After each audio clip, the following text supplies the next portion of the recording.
quiero decirles que hay cosas que le dan a uno felicidad en la vida. Hay cosas que le dan a uno emoción. Y hay otras en las que uno puede caer colapsado de la felicidad y de la emoción. Y esa es una de ellas. Porque después de… ¿cuánto tiempo? Años. Ya llovió, ya llovió. Tenemos nuevo libro de José Luis Zárate, por fin.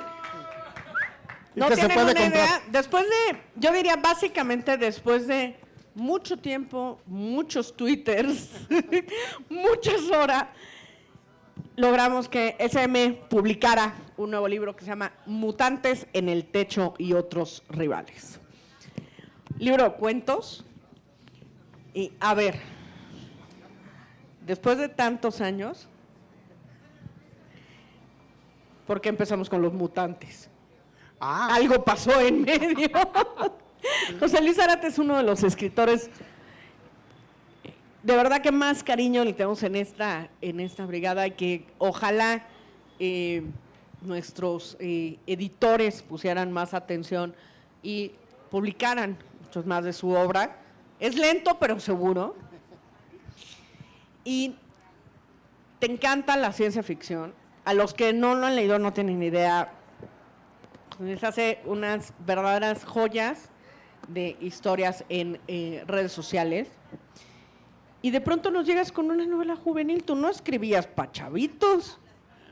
¿De dónde salió ahora que nos volvimos escritores pa' chavitos?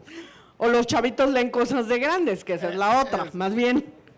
Bueno, es muy interesante porque a mí siempre me ha gustado escribir, siempre he estado escribiendo.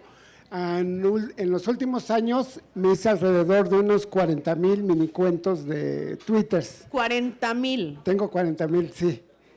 Que están en línea, cualquiera que los 40,000 minicuentos en Twitter, se dice bien rápido, ¿verdad? Es un chingo de chamba. Luego… Entonces, pero me encontré que era difícil pasarlos al libro. Tengo dando vueltas en diferentes editoriales 7 de los libros de minicuentos reunidos, pero reunidos con una estructura, o sea, no nada más… No eran solo, claro. No nada más una bolsa y meter todos los que ponía, sino que tuvieran una estructura. Y le ofrecí algunos a SM, y me hablaron, se les gustaron esos cuentos, pues dice, pero queremos uno de cuentos más, de tamaño más estándar, de tamaño para jóvenes. Entonces yo me quedé de, qué interesante. Escribir para jóvenes, me puse a pensar, digo, pero qué raro, yo cuando escribo nunca me pongo, es A, B, C, D, sí, claro, para todo público, porque yo cuando empecé a leer porque me topé con un libro. Mi papá leía muchos, y no me leía los de mi papá, pero veía lo que leía mucho. Mi mamá también leía, me gustaba verlos leer. Leía sus cuentos y no me gustaban, yo buscaba los míos. Cuando iba en secundaria, había un botadero de libros. Eran esos tiempos arcaicos donde los libros de viejo costaban menos que los nuevos. Y era una época en que se publicó… Menos en la brigada, ojo, que nosotros seguimos haciendo eso. En los 80s hubo un boom de bestseller. Los leían y los desechaban, entonces llegaba y había así montones de libros.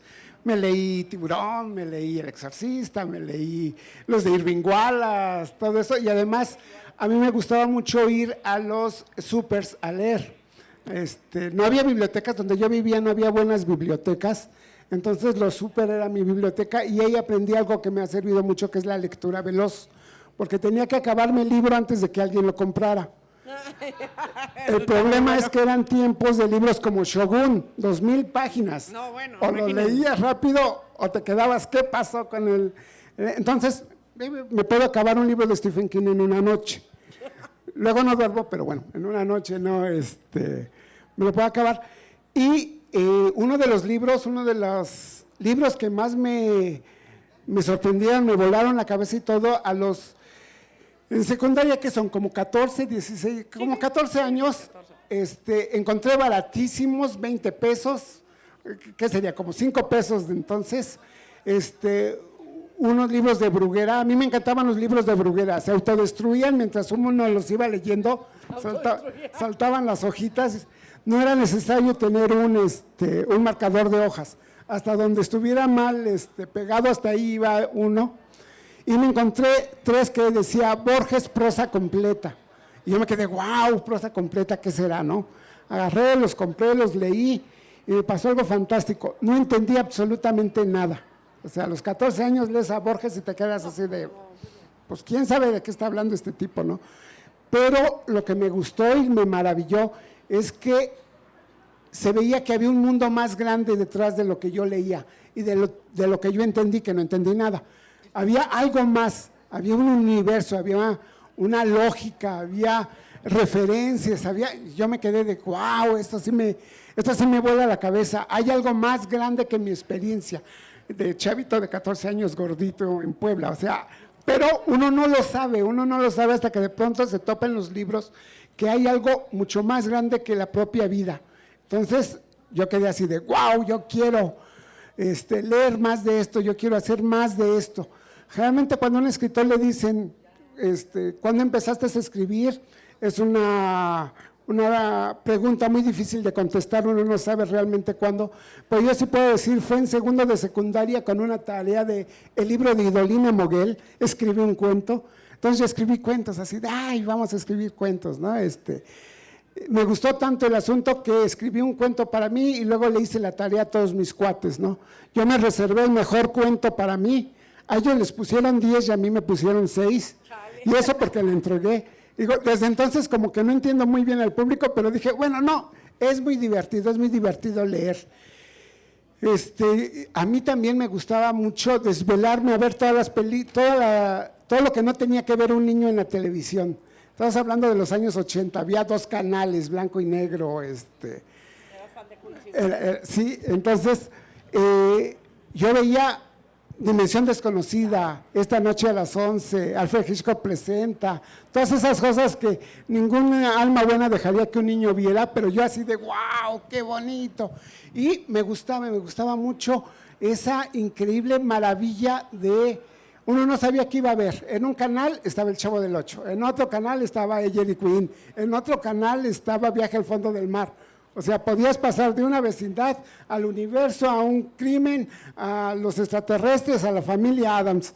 Entonces dije, wow, eso me gusta esa variedad, esa idea como del zapping, de tac, tac, vamos a cambiar y qué va a haber, quién sabe, pero esperemos que sea muy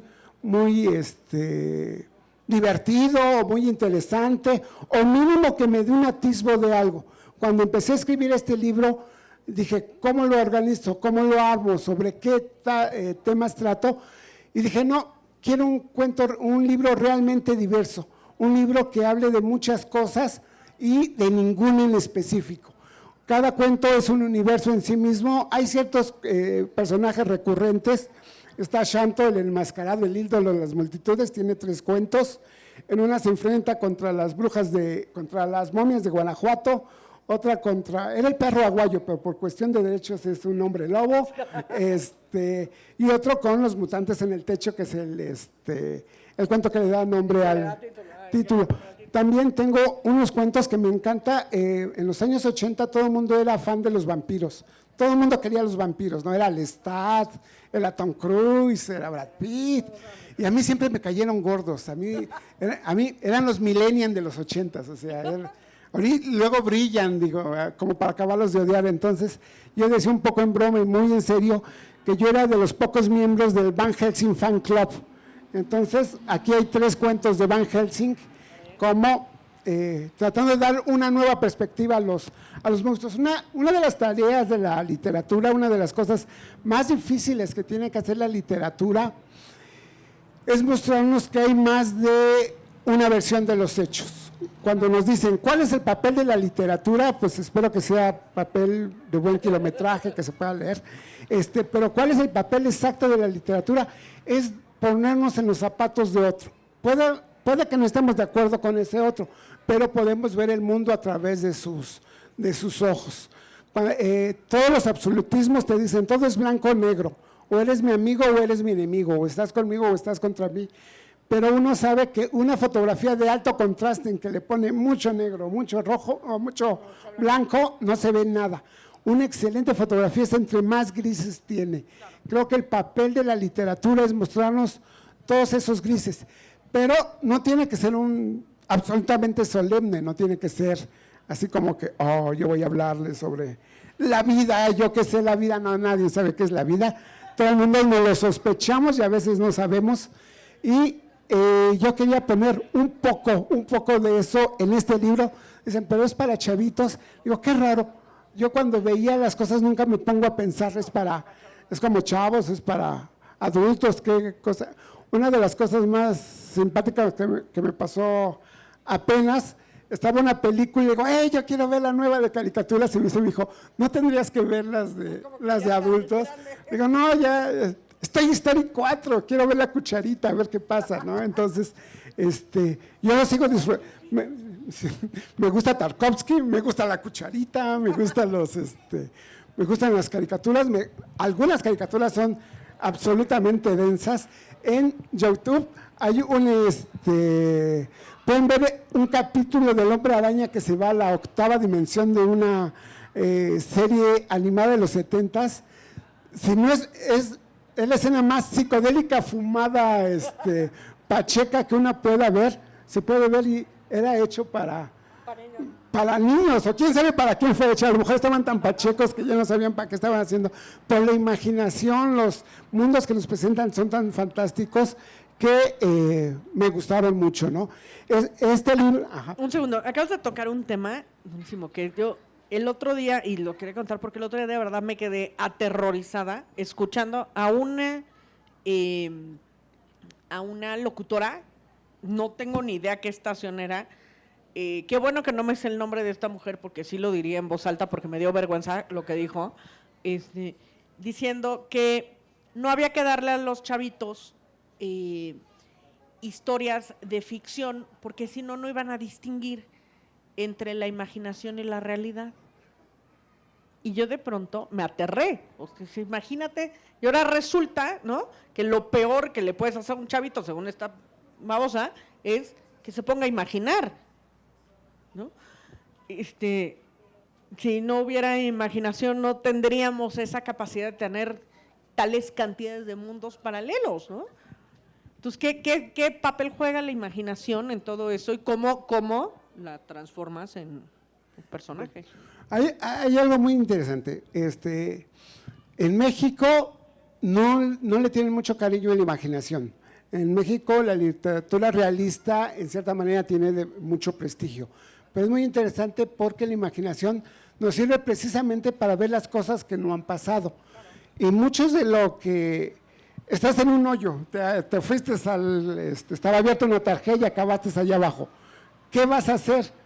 Nunca me ha pasado, pero si te pones a imaginar qué pasaría, qué haría, le caigo encima al payaso y lo mato, cosas por el estilo, que el imaginarse nos ayuda a veces a sacar cosas terribles que no han pasado. Ray Bradbury decía, yo no escribo para prevenir el futuro. Digo, yo no escribo para prever el futuro, yo escribo para prevenirlo. No quiero que pasen estas cosas.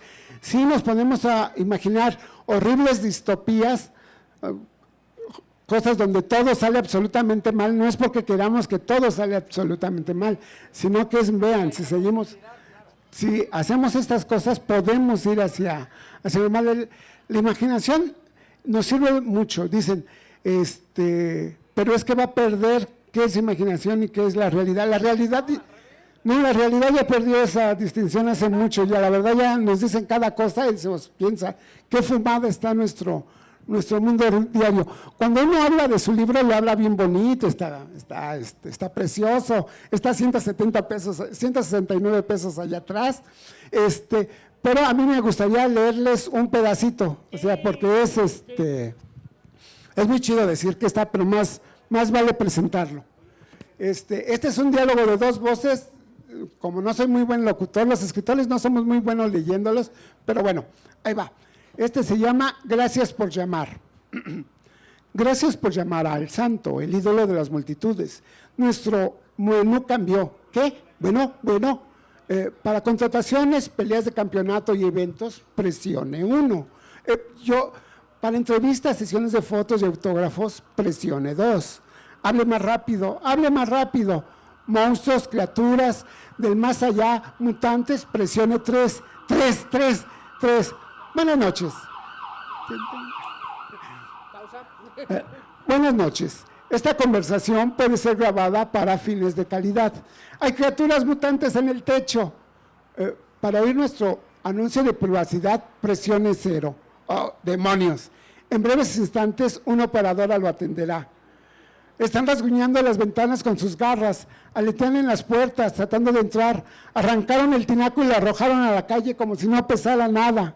Buenas noches, señor Benavides. Carlos Benavides. Mire, señorita, hay unas cosas horribles arriba de mi casa que gruñen como ratas y corretean en el techo como caballos y están masticándolas. ¿Podría proporcionarnos su código postal? Masticando las antenas. ¿Yo qué? No me sé mi código postal. Hay cosas espeluznantes allá afuera, a medianoche, aleteando con alas que solo puedo imaginar de murciélagos, con esteroides llenas de garras, y me pide mi código postal. En estos momentos, el Shanto recorre las calles en su Porsche 911 descapotable, y necesitamos saber a dónde enviarlo. La ciudad tiene 1,485 kilómetros cuadrados. ¿Sabe usted? No desearía que lo mande al extremo equivocado, ¿verdad?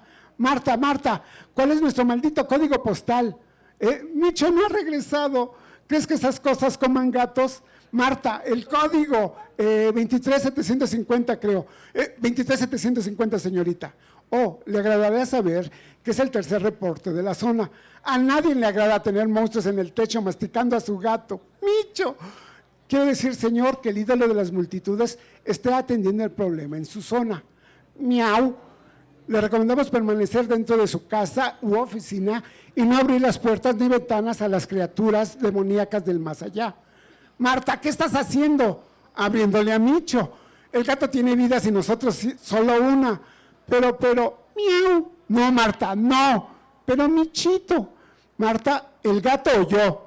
Bueno, si se trata de elegir, prefiero ¿a qué horas cree que llegue el santo, señorita? Me informan que al parecer hay un embotellamiento en la Avenida General y el Circuito Tercero. Oh, por favor, criaturas escalofriantes están destrozando mi vida familiar y me dice que el Shanto está atascado en un embotellamiento. Qué mal servicio, señorita. En otras ciudades tienen superhéroes que vuelan, señorita, o con helicópteros. En otros lugares financian a sus héroes.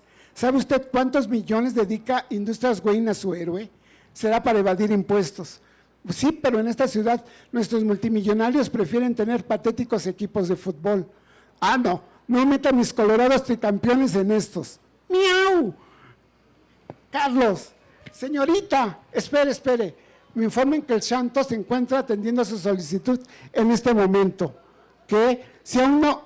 un momento. Algo está golpeando a las criaturas de allá arriba. Se rompan cosas, se escuchan patadas, puñetazos. Algo dice que se rinde. Hay una multitud ovacionando, pero ¿cómo llegó una multitud hasta mi techo?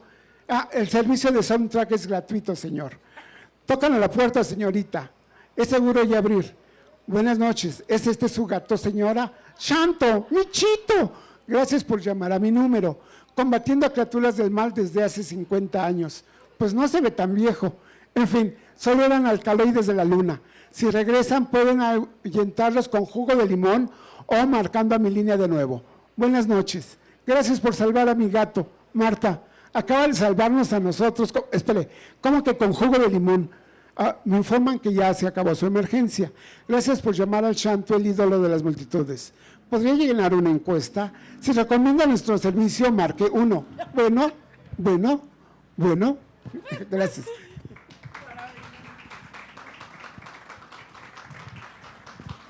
Solo México. Está clarísimo que así sería de deficiente nuestro servicio de superhéroe mexicano. En este libro traté de hacer cuentos que no había hecho antes. Este es un cuento de puro diálogo. Tengo otro que es un cuento deportivo. Yo de deportes no sé nada.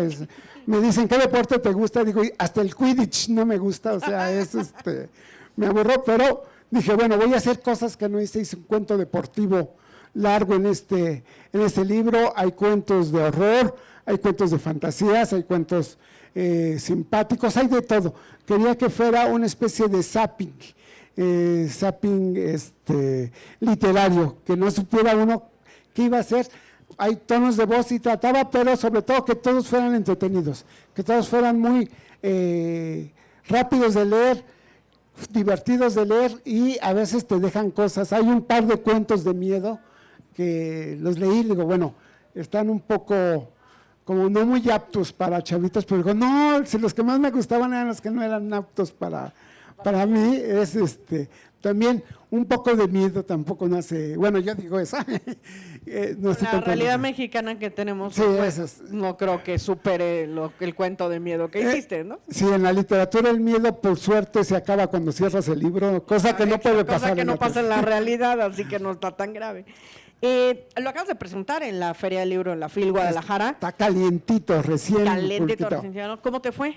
Cuéntanos. Bastante bien. Yo me presentó Raquel Castro, leyó este cuento magnífico. Yo ahorita lo traté de leer y dije, híjoles, qué mal leo. Los escritores estamos escribiendo.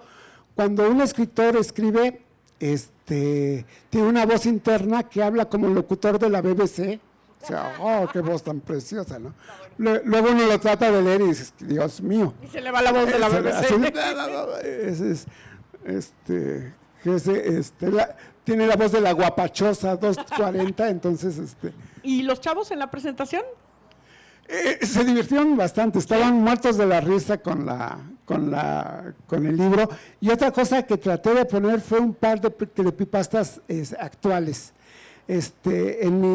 Cuando yo era niño, para perder el teléfono era muy difícil todo.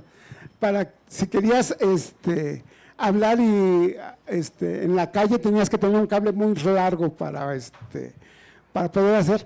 Hay ciertas realidades que no eran de mi época, pero que ahora son de los chavitos. Hay un par de cuentos que involucran los WhatsApps. Hay un cuento en que un chavito está pasando un evento mundial, algo está, hay un ovni en problemas a lo largo de todo el mundo y todo el mundo se está dando cuenta y está tuiteando y está mandando las cosas, y el protagonista se entera a las 3 de la mañana en su camita, en su teléfono, y es muy interesante ver cómo puede ver que el mundo está cambiando. El mundo ya cambió y hay algo más allá de las explicaciones y todo eso, y en esa casa solo él lo sabe. Son las 3 de la mañana, tendría que estar dormido, pero a través de su teléfono llega el mundo, la maravilla, el temor, lo que está pasando. Entonces, ese tipo de cosas se me hacen, que me gustaría relatar, las relaté a ti aquí porque se me hacen muy exóticas, ¿no? Cuando uno escribía en los años 80, 90 ciencia ficción, no llegaba a esas cosas. Hay una cosa que se pusieron muy de moda con los YouTubes, que son las creepypastas. Había una creepypastas. Que son, la creepypasta. Eran mitos urbanos, ahora se le dicen creepypastas, pero una de las cosas que ahora pasa es que pasan a través del YouTube.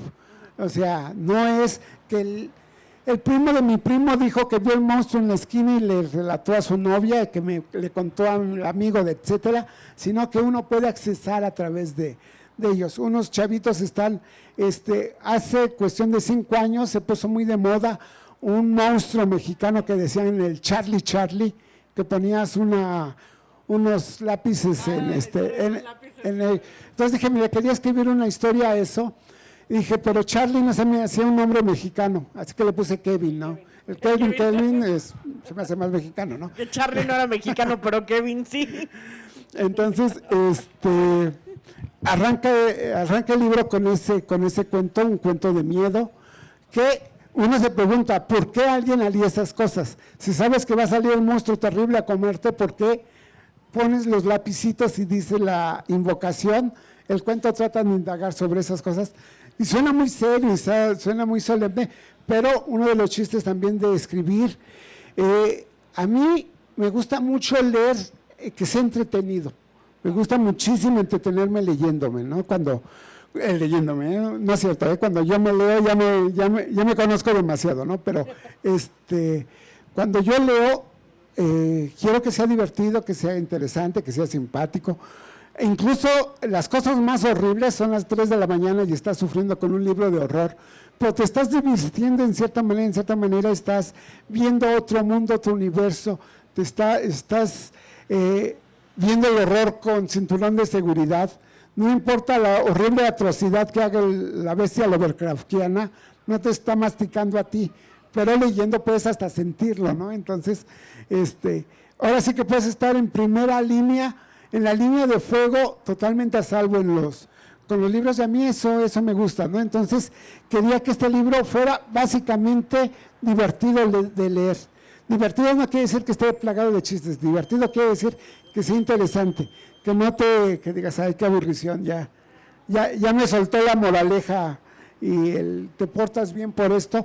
Un buen cuento no tiene que decirte nuestro mensaje es, sino que el mensaje tiene que estar implícito en lo que estás leyendo.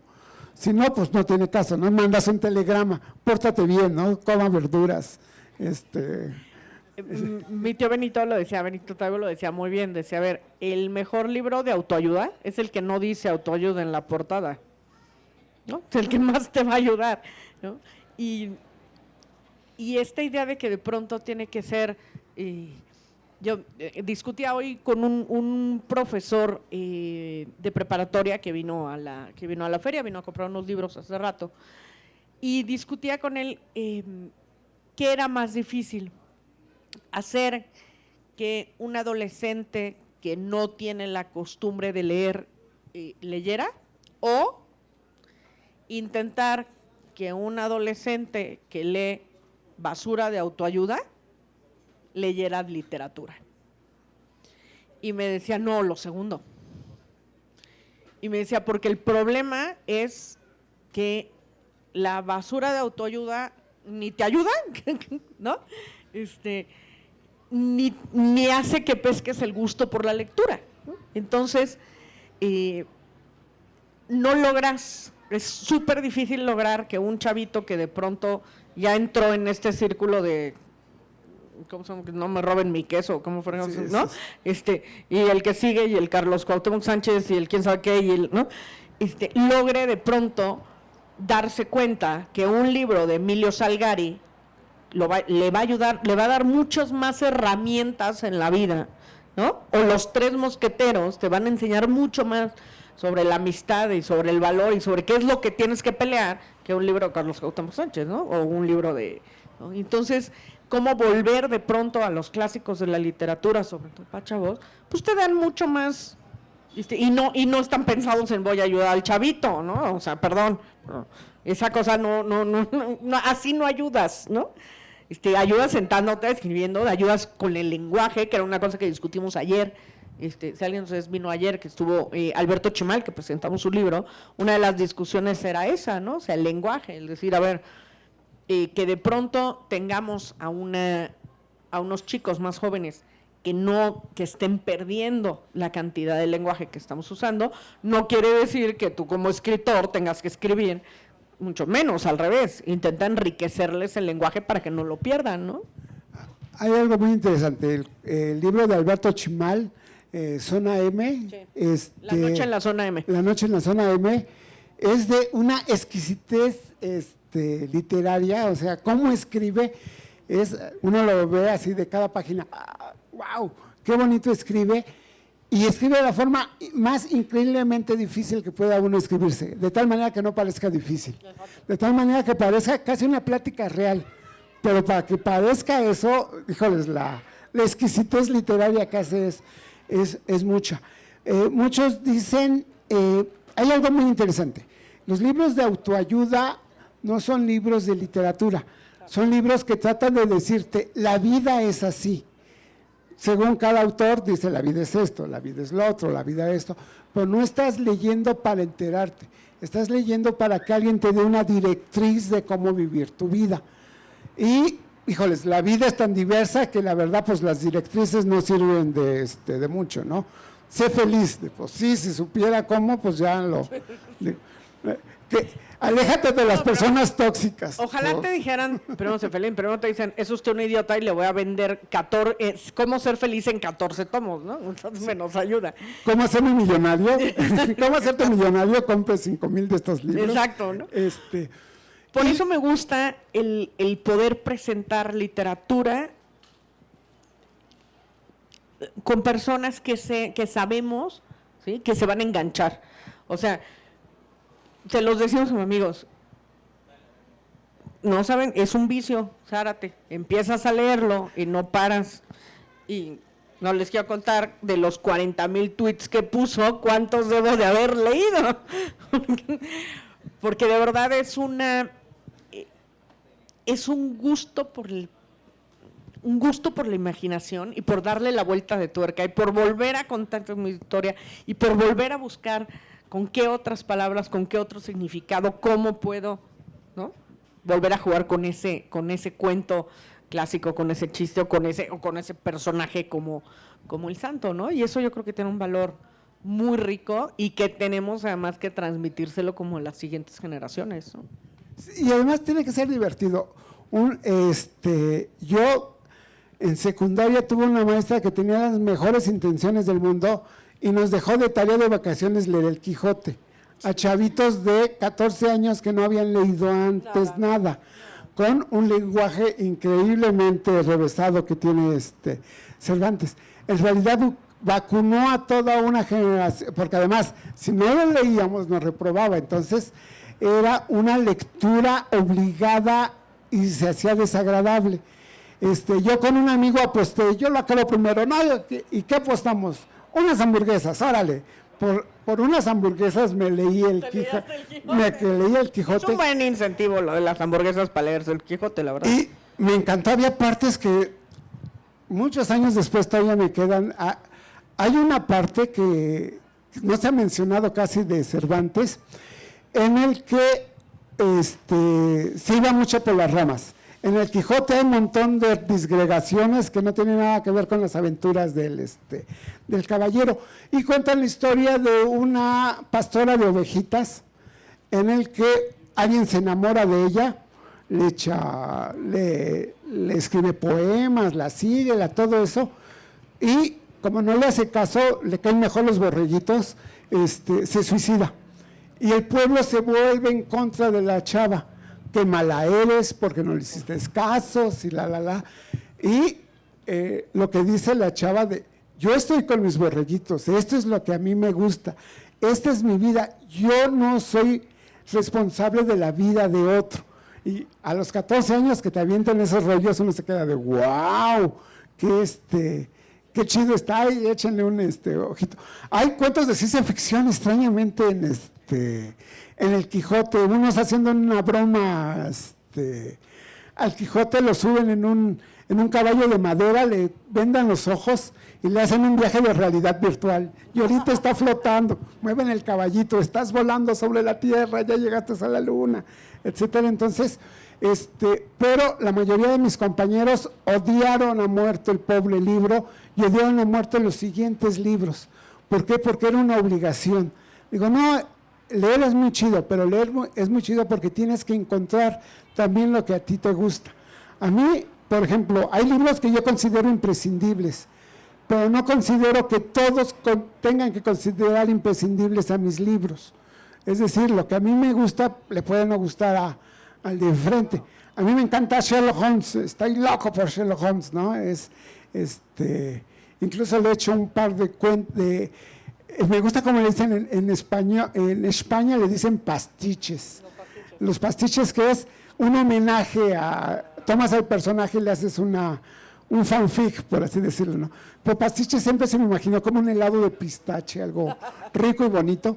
Yo tengo uno que es La Dama del Perrito de Baskerville, entonces combinas La Dama del Perrito y Sherlock Holmes y demás, y uno se divierte mucho haciéndolo, y cuando uno lo está escribiendo dice, bueno, yo quiero que también el lector se divierta, porque que yo me cuente chistes, pues es bonito, pero es mejor que el lector los leyera y les gustara, ¿no? Porque a veces uno dice, ay, está bien padre todo esto, pero no logró uno transmitir esa aventura. Una de las cosas que más me gusta de escribir es la posibilidad de usar diferentes voces, de hacer diferentes cuestiones, de presentarlo desde diversos puntos de vista.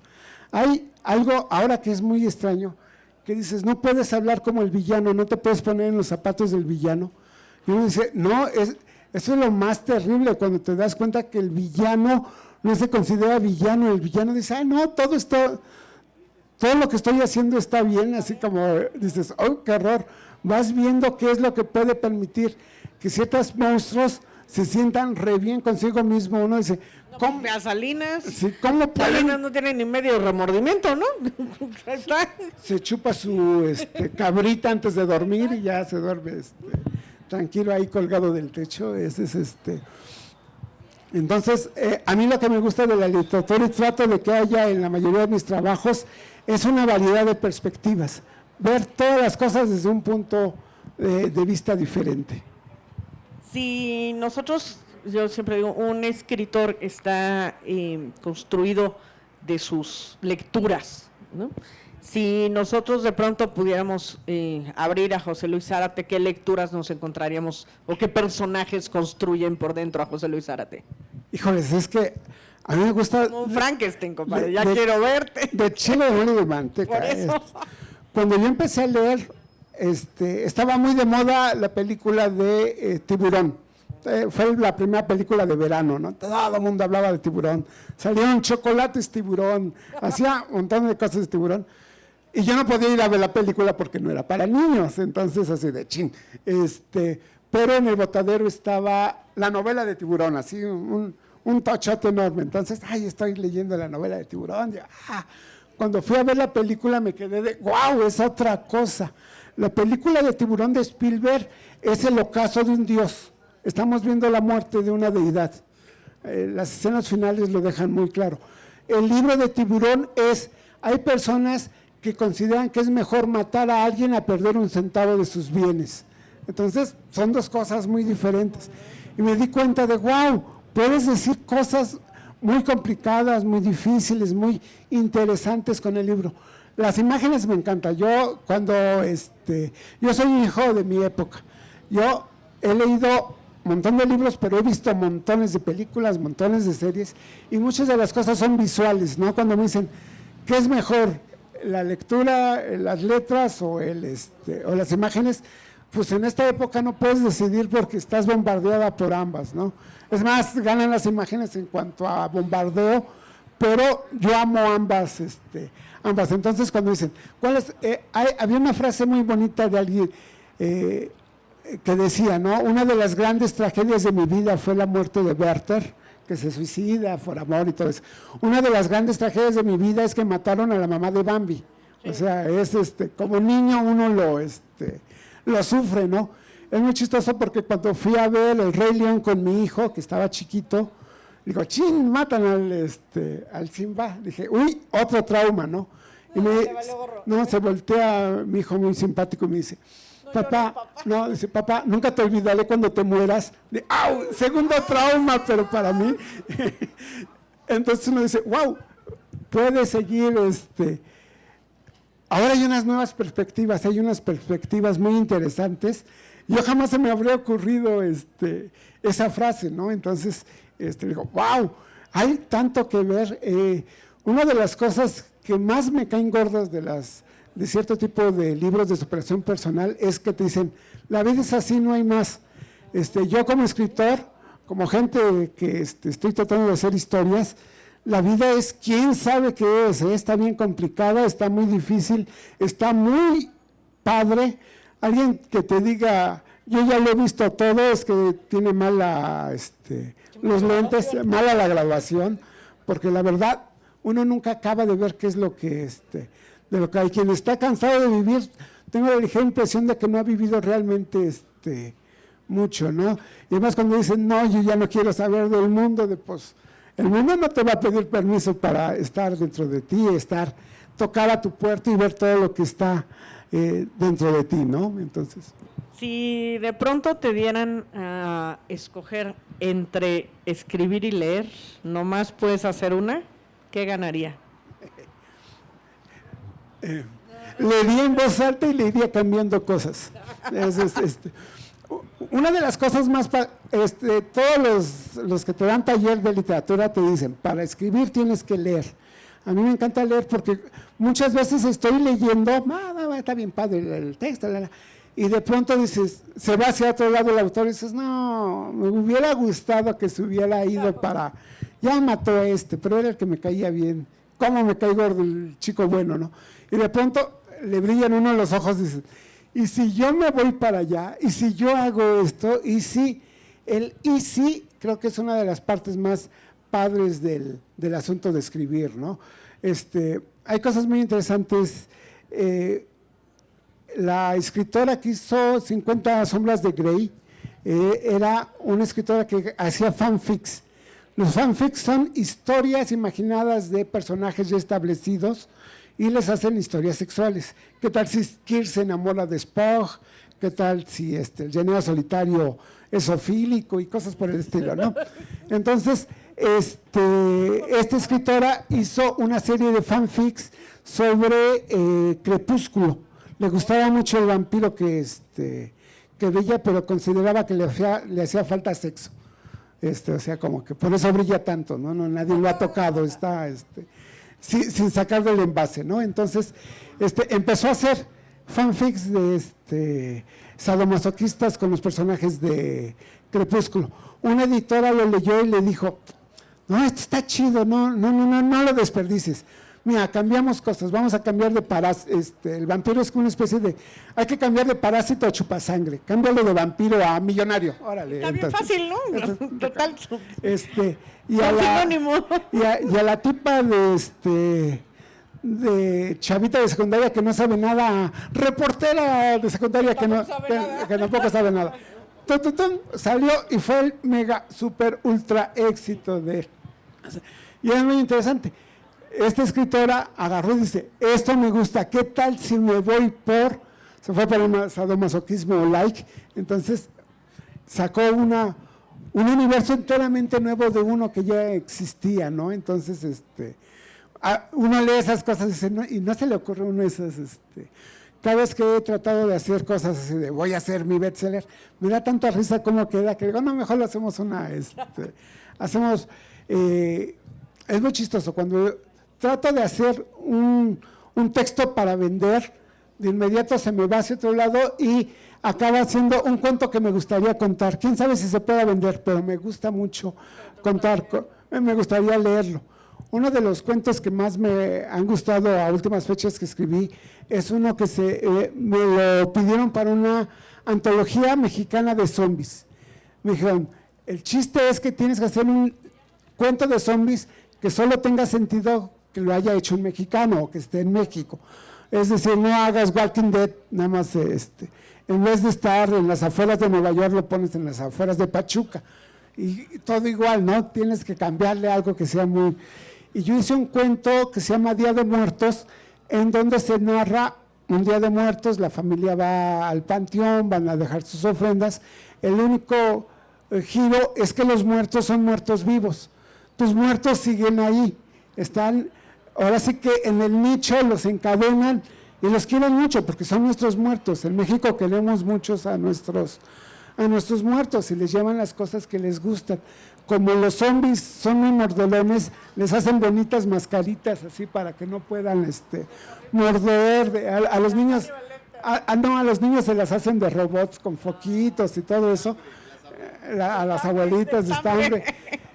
Y es el horror del muerto vivo que ahí está tratando de matarte, pero además es el cariño que le tenemos a los muertos vivos. Y acabé así de, ¡ay, qué padre! Me quedé muy a gusto. Quién sabe si gustó o no gustó el cuento, pero yo quedé totalmente feliz, así de, pude hablar de cosas que quería contar.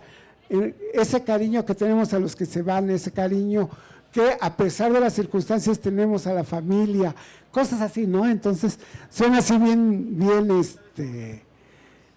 yo quería hablar de la familia y de todo eso, pero a veces cuando uno va escribiendo, si uno es sincero, van saliendo esas cosas, ¿no? Y yo en realidad, en todo mi trabajo, he querido que sean sinceras.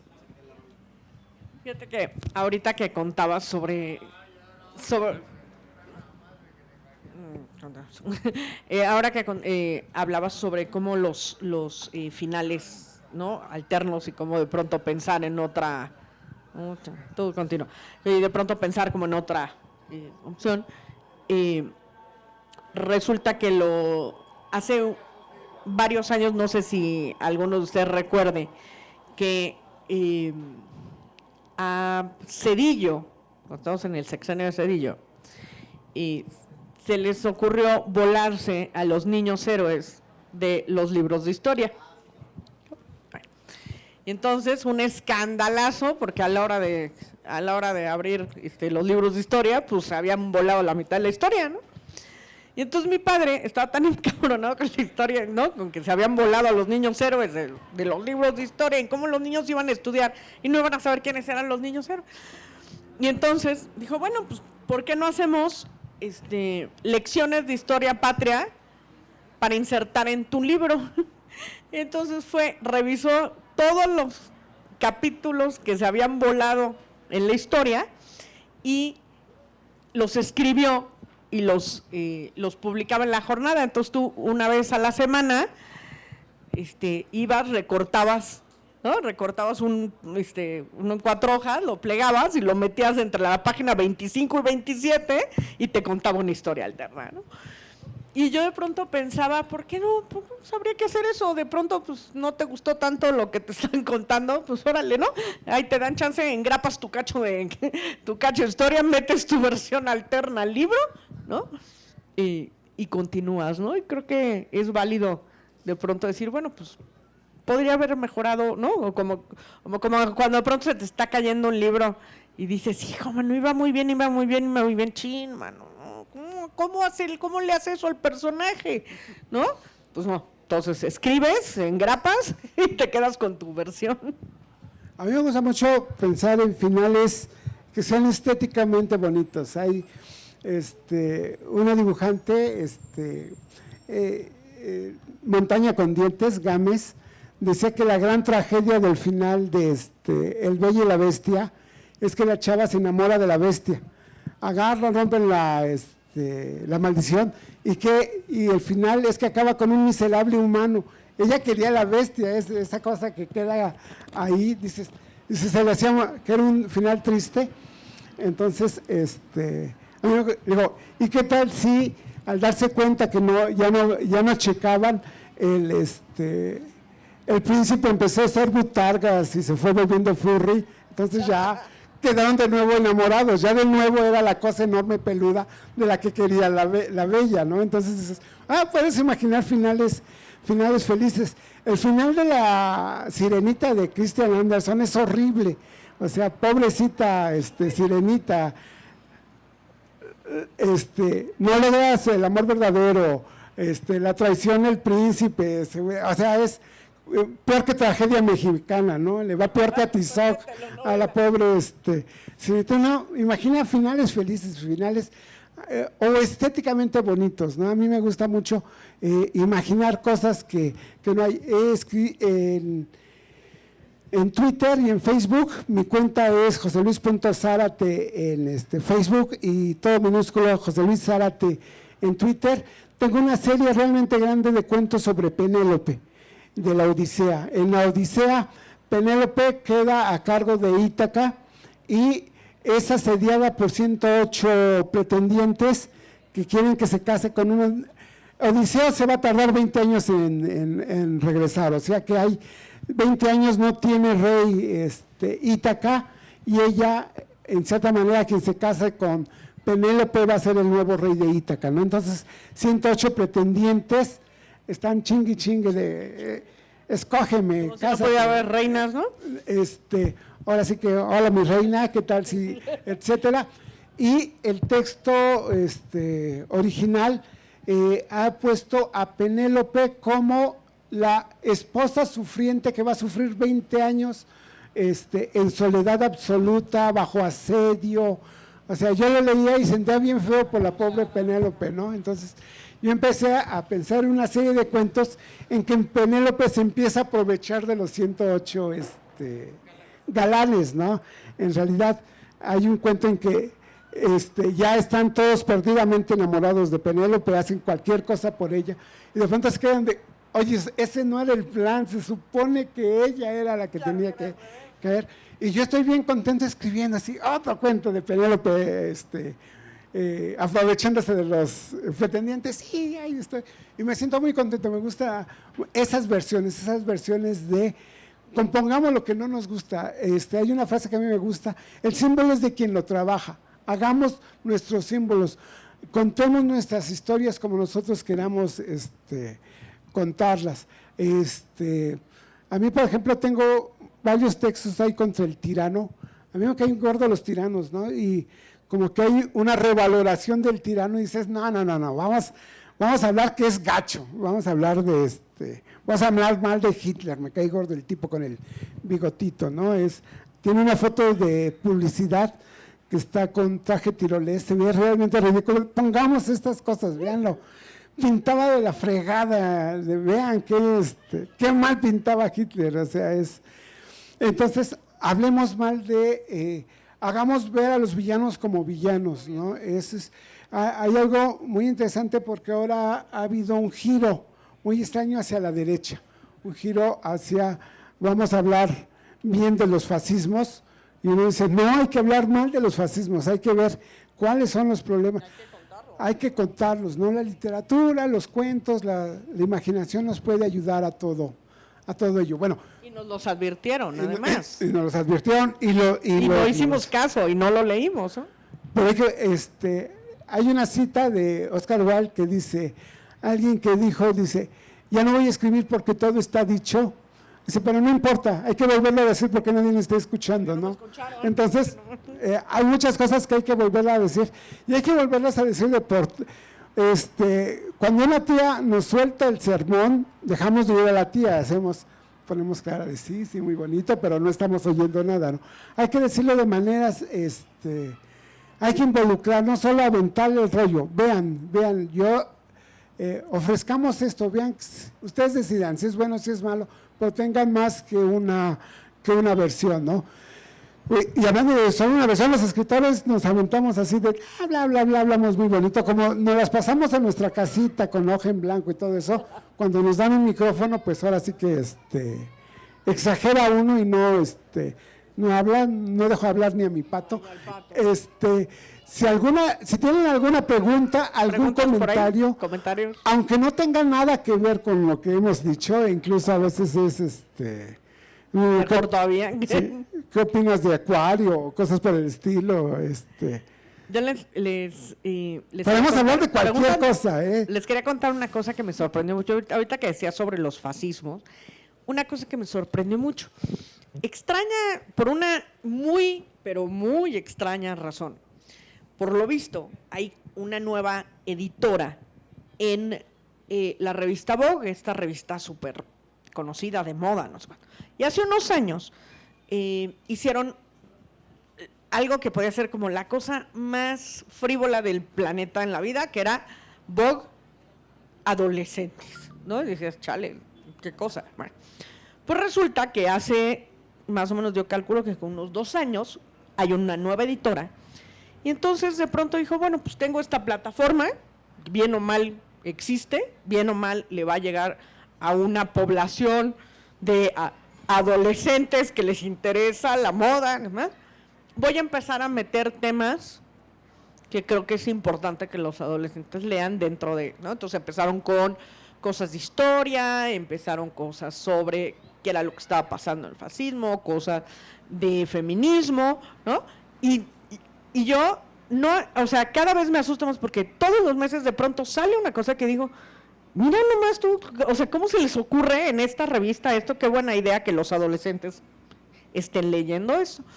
Y entre las cosas que venía, era una discusión que decía, a ver, se acercan las fiestas y ya sabemos que la cosa va a poner ruda en las familias, ya sabemos, ¿no?, que todos tienen al tío intolerante que va a salvar, va a decir una salvajada, misógina, clasista, racista, machista y los istas que les quieran poner, ¿no?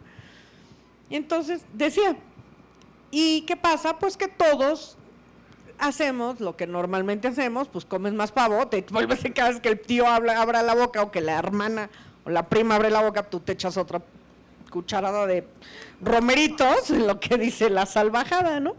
Y entonces, una de las cosas que decía esta editora, decía, perdón, pero no, hasta aquí llegamos. Y entonces decía, necesitamos que le digan a su tío, al que hizo el comentario clasista, machista, racista, o sea, que no se vale.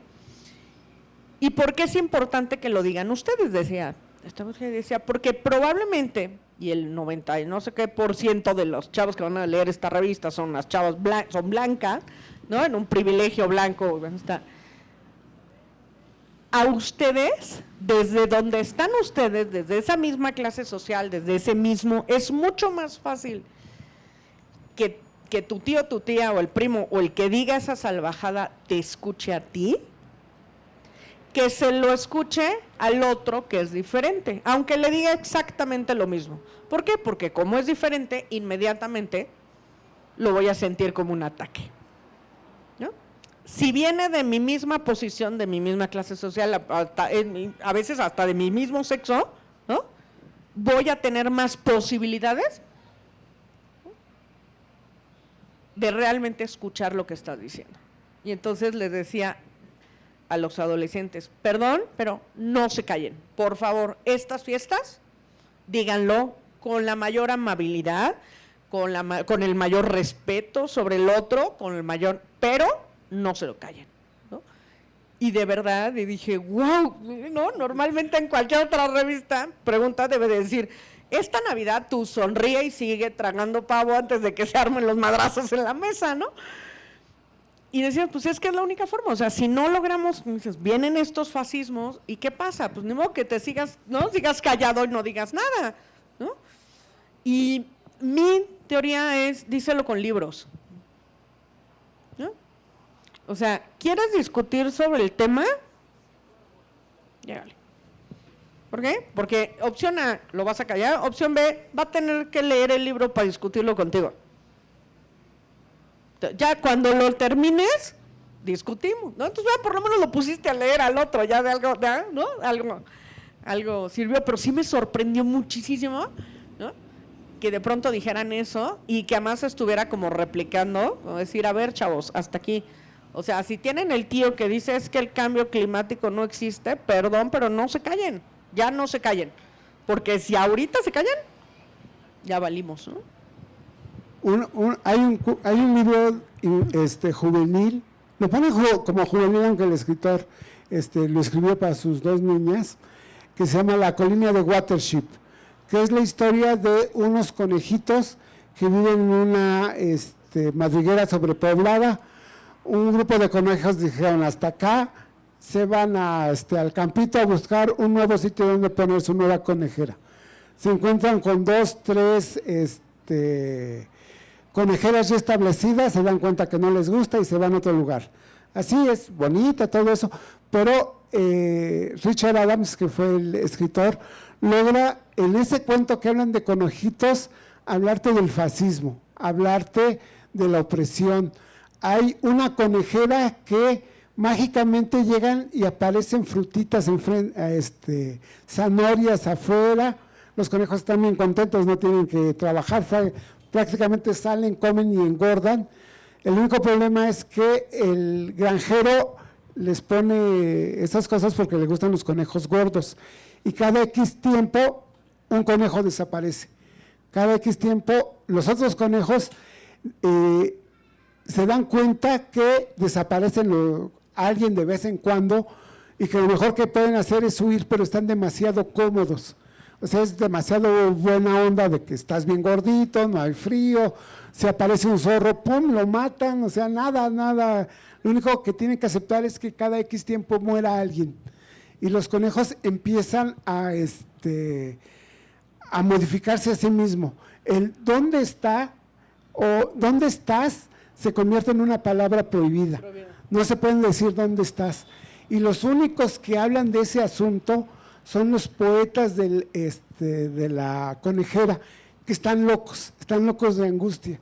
O sea, no pueden soportar y hablan de cosas que incomprensibles, pero en sí están hablando, ellos le dicen el alambre brillante, que es el con el que los atrapan.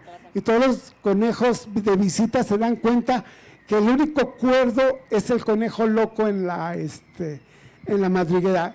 Suena bien dramático, es uno de los relatos épicos más increíbles que uno puede encontrar. Se encuentran en Botaderos, o sea, no lo han reeditado, La colina de Watership, y con conejitos te pueden hablar de muchas cosas bastante duras, incluyendo el papel del arte. A veces los artistas tienen el trabajo incómodo de decir lo que no quieren ser escuchado. A veces se pueden decir con bellas palabras y a veces es tan punzante que hay reacciones en contra, pero hay que decirlo de muchas maneras. Incluso en un cuento, en un libro, ¿cómo dice? Pues, en este libro, ¿cómo vas a hacer cosas polémicas? Muestra que hay más de más de blanco y negro, más de enemigo o enemigo. Aquí hay un par de cuentos en donde mi personaje Van Helsing, como cazador de vampiros, anda de aquí a allá, pero hay un par de cuentos en donde se empieza a replantear qué es un monstruo. Los encuentros, con lo que se encuentra, se da cuenta que hay más allá de este es enemigo, este es amigo, ¿no? Entonces, uno dice, son cuentos simpáticos, son cuentos melancólicos, son cuentos... Y uno dice, pues aunque sea un granito de arena, un granito vemos algo más de blanco y negro. Tú eres mi amigo y mi enemigo, no, veamos más cosas, hay más tela de dónde cortar, hay más cosas que comprender en este mundo, y ahora sí que uno trata de hacerlo. Ese es bueno. José, ¿me dices precio? Perdón, ¿está en 169? ¿Precio? 169. A ver, espera. 165. 165. Exacto. 165, Mutantes en el techo y otros rivales de José Luis Zárate. Se van a reír mucho. A todos los que quieran, va a estar firmándolos en esa mesa.